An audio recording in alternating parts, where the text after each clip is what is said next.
There we go. Out. Didn't this one flip? Wow. So then now you have a kitchen countertop extension. That's nice.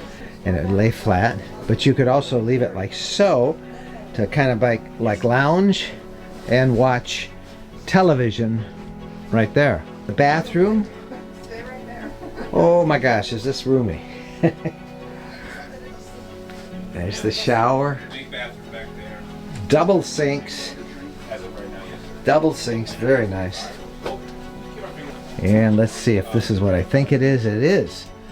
Yep. Whirlpool, stacked washer and dryer, storage. That's Wow. not, that is a closet. Look at that. Yeah, you got room. Oh, I can't believe it. Notice that there's a Ceiling fan. ceiling fan. Very good idea. And for those of you who like to watch TV in bed, Ta-da! that's a big TV. All right, so this is the chair that has your name in it. Yes, this is a chair that has my name on it. I think this chair has my name on it. Okay, I did like this a lot, but this should be a bit of an ominous sign.